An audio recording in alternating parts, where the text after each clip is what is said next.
Yes, it's a question we've all been asking. What's quicker, a cheap Chinese ute SUV coupe thingo or an American pickup truck with a supercharged V8 engine? Yes, I've got the Deepal E07 in all-wheel drive form versus the Ram 1500 TRX. Now the TRX is no longer on sale, but I thought it'd be interesting to pitch these two up against each other because you've got sort of new school technology versus old school technology, and they actually offer pretty similar performance. In the Deepal, you've got a 90 kilowatt hour battery feeding 2 electric motors that combine to produce 440 kilowatts and 645 Newton meters. You've got a WLTP range of 510 kilometers. And in the TRX, we've got the 6.2 litre supercharged V8, basically the Hellcat engine, producing 523 kilowatts and 882 Newton meters. It also features a full-time four-wheel drive system, but feeds through an 8-speed torque converter automatic, while the Deepal uses a single-speed reduction gear. Now, if we have a look at the weight figures, and specifically the power-to-weight ratios, the Deepal weighs 2,450 kilograms, providing a power-to-weight ratio of 179 kilowatts per tonne, while the TRX is actually a lot heavier, 3,057 kilograms, which means you've got a power-to-weight ratio of about 171 kilowatts per tonne. So based on power-to-weight ratio alone, the Deepal should win this, but the TRX does have a lot more torque. The TRX is probably more affected, or would be more affected by the weather as well, because it's forced induction, the supercharger. Colder air is denser, so the colder the air, the more power you have generally, whereas the electric package, it doesn't really make any difference. I mean, there would be a difference, but it's not going to be as drastic as a petrol engine with a forced induction system. The Deepal also uses more road-oriented Pilot Sport 4 SUV tyres, while the TRX features proper mud-ripping off-road or all-terrain tyres. As usual, I'll set up the tripod on this private road for the full quarter mile, including at the start, about the halfway point, and then roughly the quarter mile, the finish line, and then during the editing, splice it together so they take off at the exact same moment, which represents what a drag race would look like if they were both here. As I said, the weather conditions are the main kind of difference. It's pretty mild today, but very humid, and then with the TRX, it was pretty hot as well.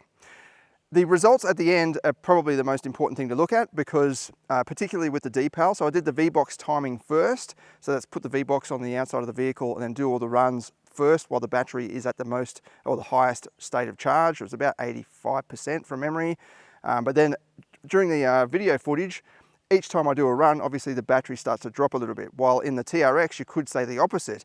The more fuel you're using, you're kind of emptying the fuel tank a little bit and making it a little bit lighter. So it should sort of, theoretically get a little bit quicker as the footage goes. So there's 3 different shots. But yeah, the figures at the end are the best result I got out of each of them on the day. Let's see how they go.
There we go, actually pretty close. The official 0 to 100 claim for the TRX is 4.5 seconds.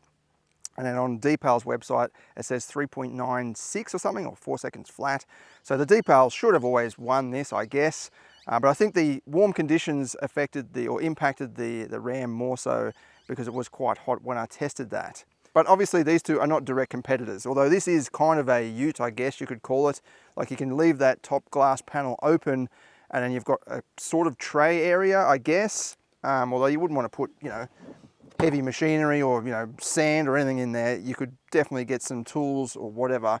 You've got a power socket over the side there as well. But yeah, you've got electronic control. You can actually fold down the back seat. That whole bulkhead flips forward, drop the window down. So if you did want to put in a surfboard or whatever, you'd actually fit it in there quite nicely, whereas the TRX is just a dual cab ute with a massive tray at the back because it's based on the Ram 1500. In terms of towing, the Deepal is rated at a maximum of 1500 kilograms. Obviously, if you tow something with an electric vehicle, you're going to chew into the battery pretty quickly, just like you'd use a lot more petrol. Same thing, but you could argue you can fill up petrol pretty easily, whereas this is going to take a little bit of time to recharge again. The range is 500 kilometers, which is probably similar to the TRX, maybe if you're very gentle on the throttle, but you could chew through that much quicker if you wanted to. And it's the same with this. If you floor it all the time, then it does eat into the battery. Four-wheel drive, big heavy vehicle, it's going to chew into the battery pretty quickly. And then inside, the Deepal is obviously more of a luxury SUV type environment. You've got this beige trimming, very little in the way of physical controls, and then a big screen or a laptop stuck on the dashboard. It actually feels quite nice in here, and the build quality seems to be pretty good. Like there's no creaks or rattles. Considering this, Deepal is a pretty new brand in Australia, it hasn't been building cars for that long. I think they've done quite well. Whereas the TRX, yeah, it's a bit more of an old school setup. It's got a big touchscreen, but lots of physical buttons around it. Very easy and practical to use, the interior. The Deepal is a bit more complex in that regard, although once you get used to where everything is and the multiple selections you have to make to do things, it just has that more high-tech character to it. Now, obviously, the other big difference is the price tag. The TRX is no longer on sale, as I said, but it was priced from $250,000 excluding on roads, while the Deepal is just $74,000 excluding on roads. So you get a pretty good deal with the Deepal, although it doesn't have the seriousness and the ruggedness of the TRX. Obviously, that's got crazy suspension. It can launch off jumps and everything, whereas this, it can go off jumps, but it's not going to be as hardcore as the TRX. Interesting times we live in though, to have these two very different packages of kind of the same segment, sort of. As I said, this is not really a ute, but I guess your TRX is not really a ute either. But I'll put an interesting question to you. What would you take for a week, forgetting about the cost and the price and all that, but you've got it for a week just to enjoy in whatever environment you like? What would you take out of these two, the Deepal or the TRX?